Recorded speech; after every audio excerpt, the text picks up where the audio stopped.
In this episode, we look at the difference between self-care and self-help.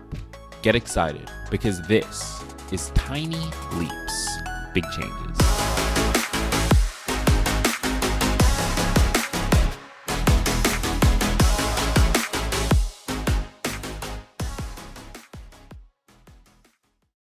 Self-care and self-help.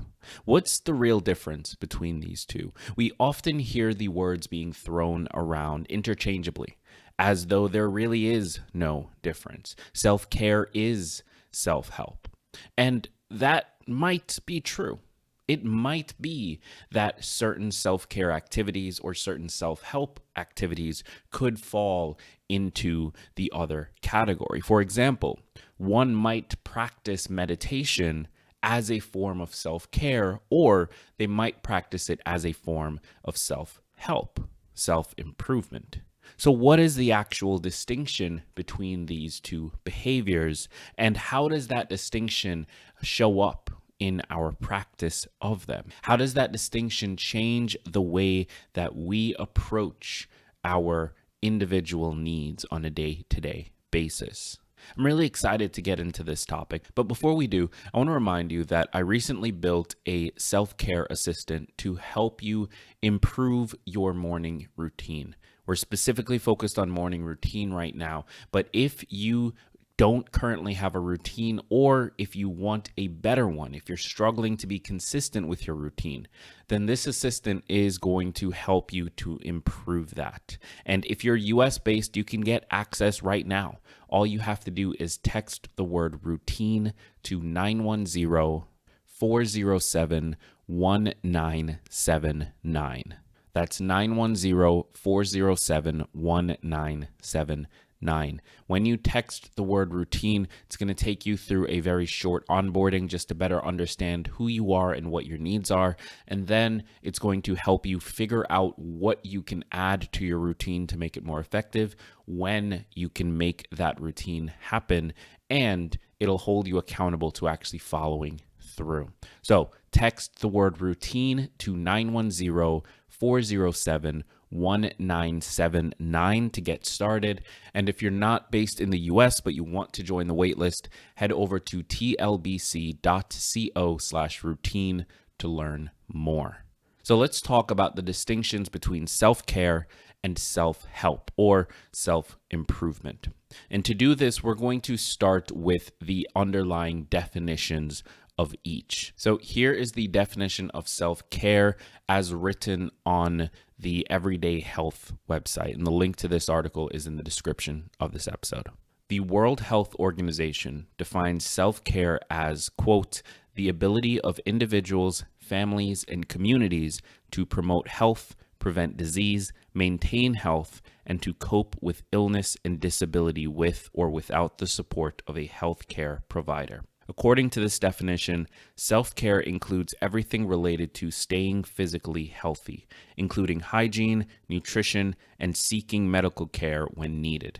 It's all the steps an individual can take to manage stressors in his or her life and take care of his or her own health and well-being. And now we're going to turn to Psychology Today to look at how they define self-help.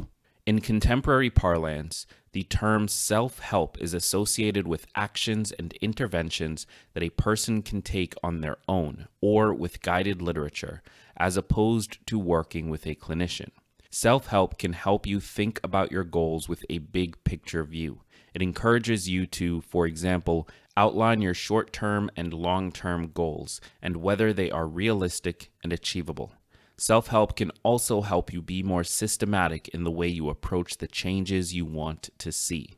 So those are the two definitions. And one big thing I'm pulling from this, and I think that we should really try to walk away from this episode with, is that self-care and self-help operate in different levels of the improvement or the maintenance stack. And what I mean by this is self-care is far more about establishing a baseline.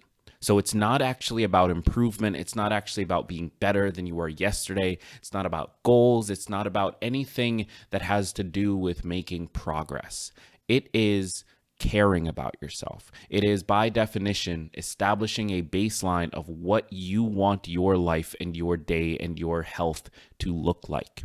And that can mean practicing things like meditation as a way to better engage with your emotions or engage with yourself. That can mean practicing gratitude in the morning, as we discussed yesterday, as a way to recognize what is going well in your life and feel happier.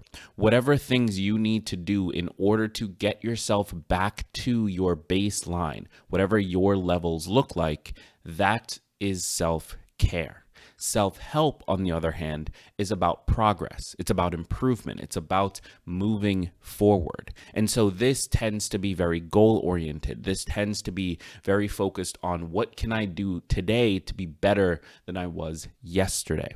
And so when it comes to self-help, you may still practice something like meditation, but the purpose is different. Rather than practicing meditation simply because it is a requirement to feel healthy and happy, we are in self-help practicing meditation as a way to make progress.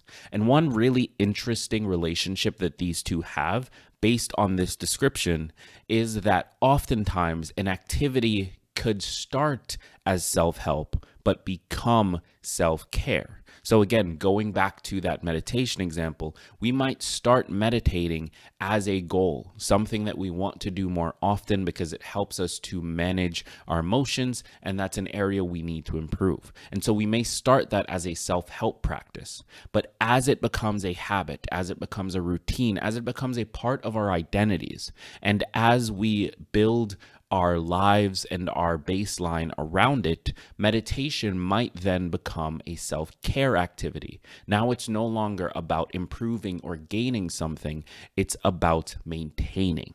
So by understanding the definitions and the distinctions between these two, it gives us a more elaborate toolkit to work with and a better understanding of how we can structure our own journeys. For example, we might decide that we want to treat self-help and self-improvement as something that is inherently temporary, because by being successful with them, those activities should theoretically be moved over to self-care activities.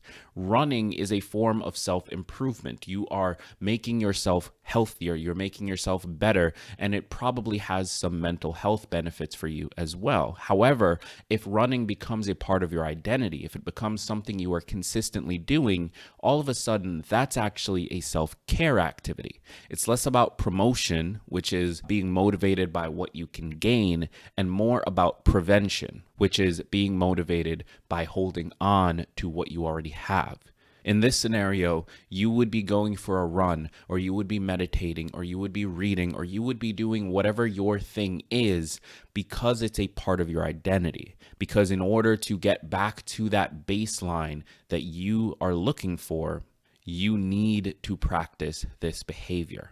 So what we can do with this is start to better understand how self-care and self-help fits into our overall journeys.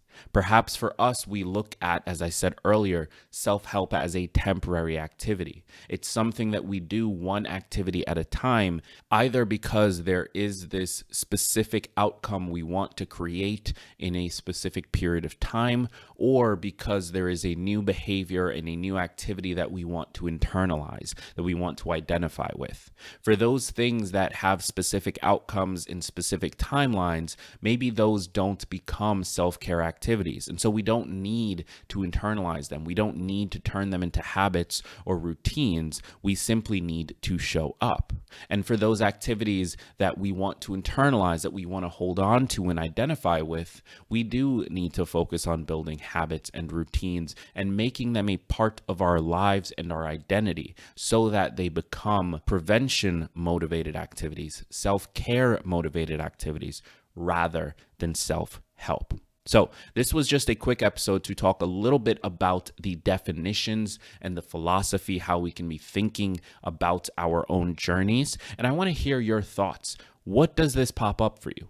What is it that you think of when you hear the distinction between these two? If you're listening to the podcast right now, click the link in the description of this episode to join us over on YouTube and let me know what you think. Just leave a comment on the video. And if you're watching, leave a comment. Let me know what you think. I'd love to connect with you. I respond to every comment. So go ahead and leave one, and I'm probably going to respond. So thank you so much for being here. I want to remind you that if you are interested in developing a strong morning routine and you want a little bit of help to do so, I recently built a self-care assistant that is going to work with you to develop your morning routine. It's going to help you identify the time that you should be working on it. And then finally, it'll hold you accountable and connect you with another person to be held accountable so that you can practice it. If that sounds interesting, if that sounds like something you'd benefit from, then if you're in the US, text the word routine